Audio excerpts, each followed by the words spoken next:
Hi everyone and welcome to the Doc's Love Repair Show. My name is Nia. And my name is Sylburn. Also known as Doc.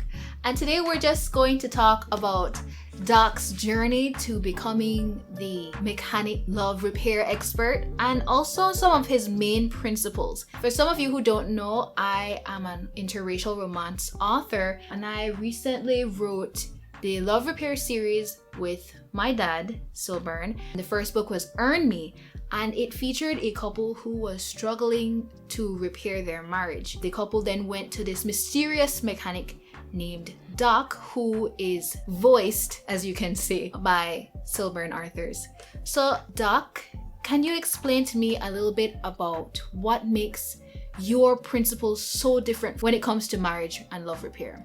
I would not say it's so different, but it kind of opens up the gap so that you have more than one interpretation. It's a part of the manual where the manufacturer gave a punishment to the man and woman who ate the apple. And where my principles that I've learned begin to stray away from the traditional is where the scripture comes in. Because the scripture tells you that the lady received three curses. One, yes, everybody knows that in childbirth you will have multiplied pain, but the other two, they are overlooked. But those are almost like the most important two. And the curses go like this, where it says that your desire will be for your husband and he will rule over you. I base the complete principles and thoughts on this one idea, that the man will rule over his wife and her desire will be for him. So how can somebody that their desire will be for you and yet this person hates you, dislikes you, wants you out the house, is tired of you? You're doing something wrong. You are missing something. So what you're saying is, in the manual, according to the manufacturer, the woman has been cursed to want to please her husband,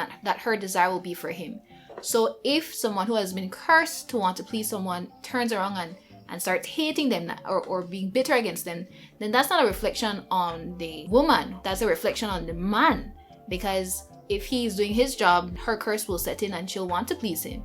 So he must be doing something really out of the way for her to turn into someone who doesn't want to be with him. Right, that speaks to either a lack or something that is being done wrong. Okay, one of the pushbacks that you're going to get or that you have gotten is that women are not the same as we were in the 50s or before that, when we were dependent on a man. And many people, men and women, will say that women are not loyal or women are not traditional, and therefore there will be a lot of pushback that this curse that you speak of or that the manufacturer spoke of in the manual does not exist any longer. That maybe it applied to when women did not have money or jobs, but no, when women can take care of themselves, it does not apply. So what do you say to that? I would say that if they can show evidence of this in the manual, then I'm down for it. But if that is true, then let me ask a question. Since times have changed, is it still a truth that women pain are multiplied in childbirth today in this century?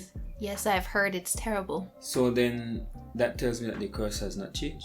There are other issues that surround it and other changes that has to be made. For example, a car was designed to run on 4 wheels, 4 of the main wheels. But if something goes wrong and you're out in the country, nobody around, and you want to get back home, will you say it should run on 4 wheels? So if one of the wheels run flat, you will stay out there? You may have to drive in on a flat wheel. You may be driving a car and they drive belt brakes. Will you stay out there, or will you try to get tie wire or a rope or a belt, your belt that you use to hold your pants up, and try to make something work? A makeshift solution. A makeshift. But that doesn't mean that was what the manufacturer intended originally and that it will work to its best efficiency. It might just help you to get safely where you need to get, but not something that is long-term and functional. Okay, so what you're saying is that even though people will assume or will insist that women are not beholden to any man anymore, not in this day and age, you're saying that this is a cause of us driving on 3 wheels.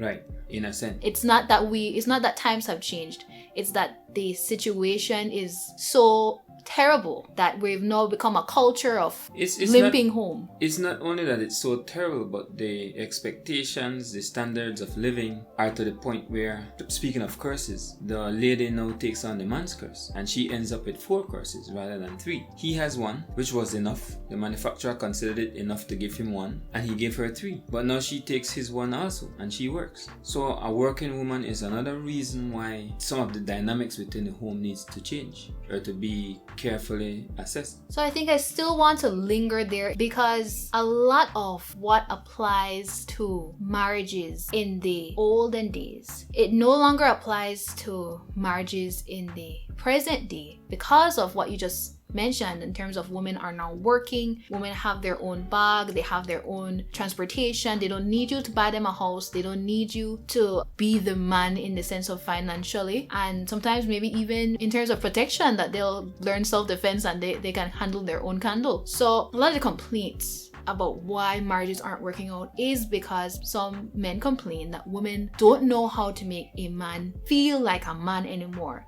Do you feel like that's valid? Well, I don't know if a man that needs a woman to make him feel like a man should be in a marriage. I think that is very questionable. He needs to get his act together and feel like a man without a woman there, because it's a chicken and egg situation. If you look at money, you can run after money, but running after money does not produce money. Having a job, getting an education, working brings money as a byproduct. Making an investment brings money as a byproduct. So money is not the thing that needs to be focused on. Likewise, within a relationship, the man does not need to focus on having the woman respect him. No, that should happen naturally once the man does what he is supposed to do and operates the way he should and has the right relational ethics. It will only be natural that the woman will respect him. That is the law and not his law.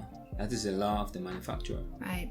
I wanted to bring up a quote from the Earn Me novel, where one of the first principles introduced to the main lead is that the marriage breaking apart might not be his fault, but it is always his responsibility. And I just wanted to dive a little deeper into that. Maybe ask you how you came to that particular principle. You know, I will never forget sending a young man to pick up my mother's car while teaching auto mechanic at a school, and I wanted him to bring it so we could work on the car as a class. It happened that he took too long to come back, and I ended up finding out that he was in an accident. He had the right of way, and I could just imagine how crazily he was driving. Being right doesn't take away responsibility. He saw that the guy was not stopping, was not paying attention, but because he had the right of way, he continued. That ended up in an accident that was avoidable. When it comes to a relationship, it does not have to be the man's fault. It could be the wife that is at fault. It could be an external person that is at fault. But the responsibility of repair, the responsibility of making sure that things are the way they need to be for the relationship to be full, that's the responsibility of the male, regardless. Why is it the responsibility of the male? Again, let me use another example. You have your car and you want to drive around in your car. So you drive your car around and the traffic officer comes and stops you. And he says, "Sir, your car is not insured." You can blame nobody else but yourself for not insuring the car. That's your responsibility. But let's say the car has a problem with its brake light, and without any warning, the brake lights would blow, and that is just a fault of the car. It's a manufacturing default. When the traffic officer stops you, he will still come to you, the driver, because in this case you are the authority and the responsibility rests on the authority. He will come to you and say your brake light is out. You can tell him, that's the problem that the car has, it's a malfunction, a defect. Doesn't matter.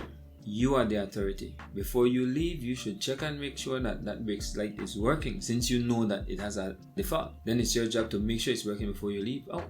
And that is kind of the atmosphere in which we look at this. But you can understand why, for a modern woman, this would kind of grate to someone who believes or who is, chasing their career and who went and did their education, to a woman who is, being independent and getting her things together, to hear that, one, she is cursed to want to please a man, and two, that she has no responsibility. It feels like a little bit of the independence or control is being stripped away. So can you address that to women who disagree with you? Because men, of course, will definitely disagree with this principle. But Yes. to the women who disagree, what do you have to say? It's very tricky, because within the same light that the man receives his curse and the woman receives her curse, so both are cursed. It's just different curses. And I would never try to explain or prove to a lady why she has to receive the curse, because it's not something that I have control over. I did not make the curse. I did not decide who gets the curse. But what I can do is work with what has been given me in my hand. And so the fact that the curse has been given, it is dormant for a lady who does not have a man. The curse is dead. It is non-functioning. It lies weak. But the minute the lady says I do to a man, or begins to cohabitate with a man, the minute that happens, the curse is given life. It comes alive. So a woman who wants to be independent, does not want to be under the curse of anybody, under the control or their desire being for anybody, or getting multiplied pain, that woman is free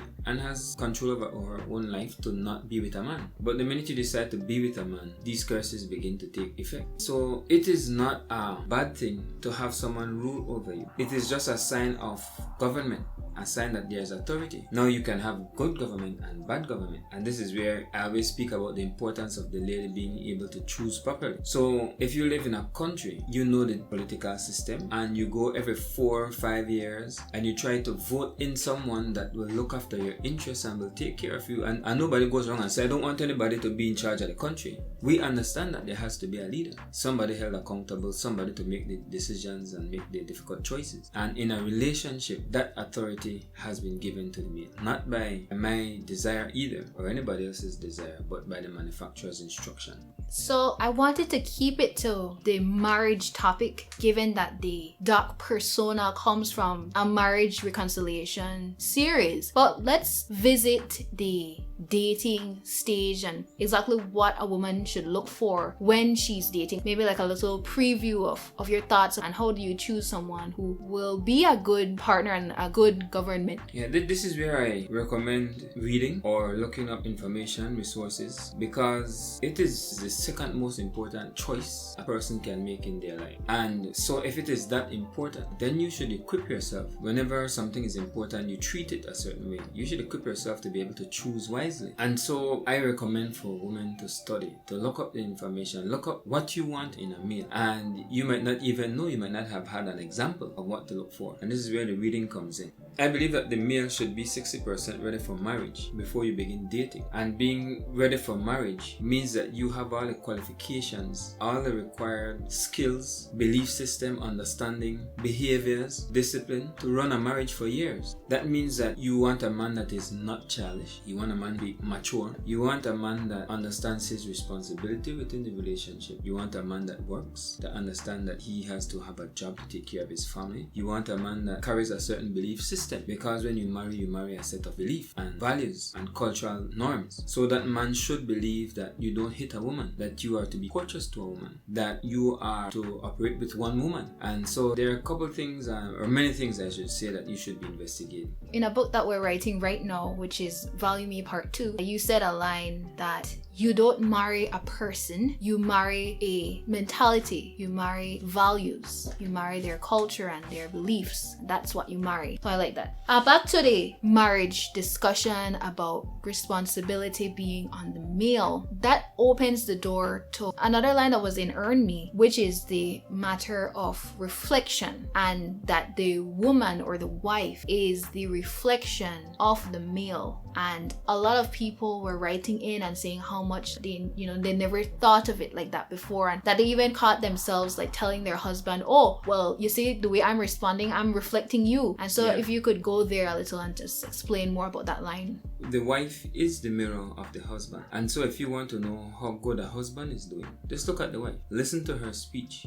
Another way to put it is that the wife is an incubator. Whatever you put inside an incubator gets nurtured, it gets protein, it gets food, it gets nurtured, it gets multiplied, and you end up with something larger, something more useful even. It's very difficult for you to get back the same thing after you put it inside an incubator. I like to say it this way: you give a wife rice, she'll give you rice and beans. You give her flour, she'll give you bread or Johnny cake or fried jack. And this is just how it happens. So if your wife is always quarreling with you, she's always unhappy, she's always complaining, then you have to ask yourself as a male, what am I giving her? Because whatever you're giving her, she's taking that, she's going to multiply that and give it back to you. Wow, just the little preview that we did today went over some very powerful, some very deep topics. What exactly are we hoping to accomplish with this podcast? My hope with the podcast is under the same vein as my hope in writing books on this topic. I just enjoy seeing a relationship work. It's a beautiful thing. It's something to be envied to see a relationship work and to see a wife especially being happy. Because if the wife is happy, you can almost bet your last dollar that the husband is happy. Yeah. Usually when the wife is sad, the husband is happy. That is what makes the wife sad because she's being neglected, etc. But if the wife is happy, you can guarantee that husband is also happy. And so that is my hope, that these would end up strengthening marriages, equipping people with the knowledge to help others. It's not a lot of knowledge and so difficult. It is a very small box of principles that repeat itself over and over, but when applied to a relationship, it makes it work. Alright, so if you'd want to know more about the principles in the Earn Me and Love Repair series, and if you'd like to read more about Doc's thoughts on the matters of marriage and relationships, you can pick up his non-fiction books, The Marriage Key and The Dating Key, written by Sylburn authors. You can also find it in paperback and listen to it on audio. And also you can learn more by tuning into the next podcast. But that's all we have for you today. I'm Nia. I'm Sylburn. And remember, it's not always his fault, but it's always his responsibility.